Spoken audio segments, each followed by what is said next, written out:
going to make spaghetti carbonara. I'm using some slightly different ingredients because I just want to make it possible for people to do it at home without having to go shopping. So instead of Italian cheese, Parmesan and Pecorino, I'm just using basic cheddar cheese. I'm using bacon, smoked bacon instead of pancetta. And I'm going to add a bit of cream into mine today because I have some cream left over, and I'll tell you where I've substituted that in the recipe. It's not completely necessary, but I'm just using my ingredients. Well, I'm going to cook my spaghetti. My water is on a rolling boil. I've got 3/4 of a pan of water. I'm going to pop a handful of spaghetti. This recipe should serve 2 or 3 people. Obviously, if you want to serve more, double up the quantities. And gently just push my pasta into the water. It's important the water's boiling because that cooks the spaghetti straight away. You're going to be boiling it for about 10 minutes, or depending on what the packet instructions say. Once the pasta's been pushed into the water, I'm just going to separate it out with a fork so it doesn't clump. I'm going to add a little bit of oil and some salt, tiny drop of oil just to stop it sticking together. Just a pinch of salt. The surface of the water is breaking because it's bubbling gently, so I'm going to put a lid on it to retain some of the heat, and I'm going to leave it on low for 10 minutes. In a pan, I'm going to put in some unchopped garlic, so I'm just going to remove the skins and just squash it a little bit to release the flavour, so it's a bit flattened. Drop that into a pan. I'm going to do 2 of those because we're going to discard these. We just want the flavour to infuse with the bacon when we cook it, but we're not necessarily going to eat it. If you prefer to eat it, you can chop it up really finely, as I have done in previous recipes. To the pan, I'm going to add roughly 25 grams of butter.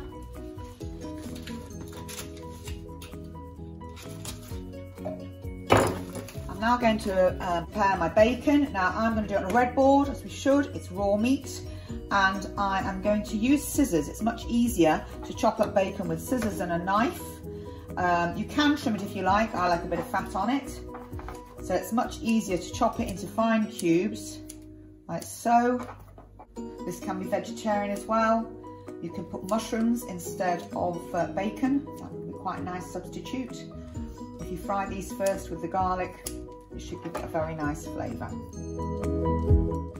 Once my butter is melted, I'm going to pop my bacon in here, just separating it out with my fingers, otherwise it all sticks together when you chop it up all at once, several pieces at a time.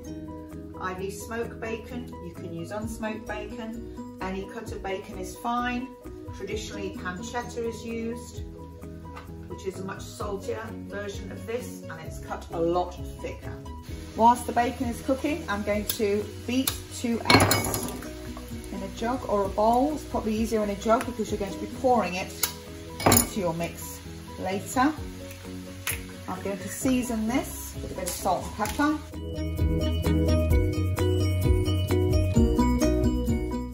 I'm also going to add my single cream to this. Just about a tablespoon. So this is going to serve 2 easily. If you want to serve more, then you obviously increase the recipe. You want the bacon to be quite crispy. Give it lots of flavour and give it a bit of texture too. That's just about ready. So I'm just going to swirl my garlic around it all just to make sure it's infused in all that lovely butter. And then I'm going to turn the pan off. I've grated my cheese whilst my bacon has been cooking. It's about 75 grams. And now I'm going to not strain my spaghetti. I'm going to lift it out the pan and place it into my pan of bacon. The reason for this is we do want a little bit of liquid in there to create more of a sauce when we add the egg. Now, if you don't have cream, you probably want to add a tablespoon of the spaghetti liquid to the pan as well to make the sauce a little bit more runny. So I'm going to coat my spaghetti with the lovely flavours of the butter and the bacon, like so. This is also cooling down the pan. I've taken it off the heat. This is very important because when you add the egg, you do not want scrambled egg. Now to the pan, I'm going to add my cheese, which is finely grated so it melts quicker, and my egg. And I'm going to use some large tongs to turn it over to get the egg cooking with the heat of the spaghetti and coating all of the pasta. Now the trick with carbonara is the heat of the pasta cooks the egg. We don't want scrambled egg. Now to this I'm going to add some fresh black pepper. If you're concerned that the egg isn't thoroughly cooked, then apply a little bit of extra heat at the end, but very, very low, turning the pasta constantly so the egg is just thickening and not becoming scrambled. Now as you can see, it's really hot.